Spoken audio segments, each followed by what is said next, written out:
Hello there, it's Vernon at Improve My World, and today I thought we might do just a little bit of philosophy and relate that to important lessons about dealing with today, because the ancient Greeks have a lot to teach us, as indeed have all philosophers.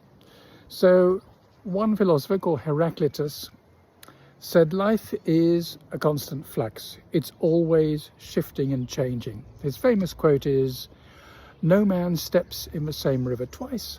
It's not the same man and it's not the same river."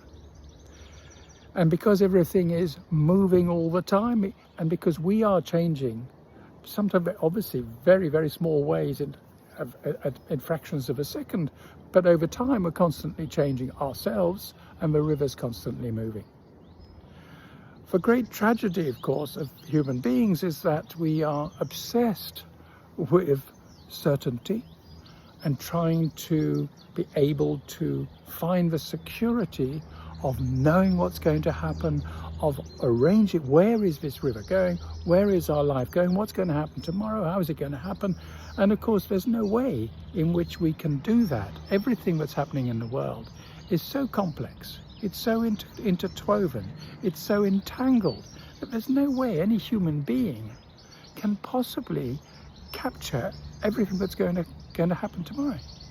And yet that's what we try to do. So, what's going to happen here? What's going to happen here? What do they think of me? And we're trying to find security where there is none. Now, Parmenides, another philosopher, I'm going to come back to Heraclitus, but Parmenides says, nothing ever changes. Everything's always the same. And what he means by that is, forget about the flux of a river, forget about those things.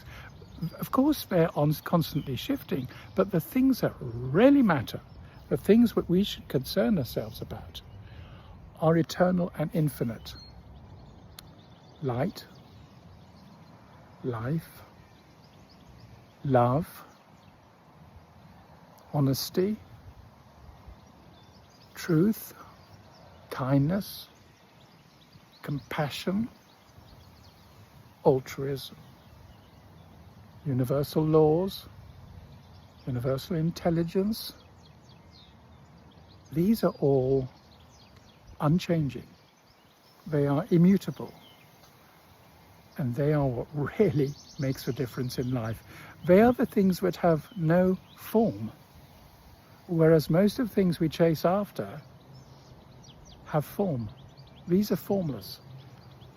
Truth, honesty, kindness, love, compassion are formless, but they're eternal.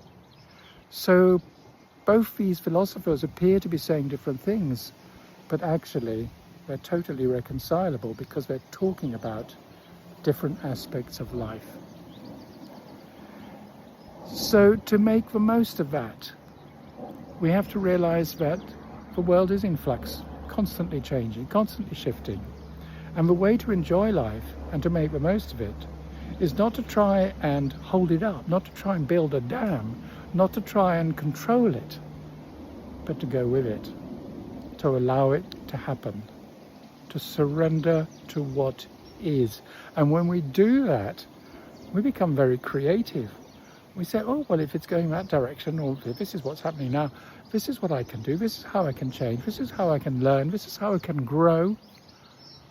Because instead of trying to fight something, I'm actually going with it. And if I go with it by applying things which are eternal, by being kind, by being compassionate, altruistic, things that I can't predict in advance, I just do them. I don't have to think about them. They should be innate, and they are innate in our deeper self, our deeper soul. So there you have it, just a tiny little lesson from the philosophers, and incidentally all the philosophers and sages of the past were thinking along these types of lines, trying to bring out what is the essence of a human being. How can we find ourselves? How can we live life properly and focus on the things that matter rather than the illusions, the temporary elements that go past us. And who cares? What really matters is right there inside you. Have a lovely day and enjoy this, well, in our case, this wonderful weather. Wherever you are in the world, hopefully your weather is good to you too. Bye-bye.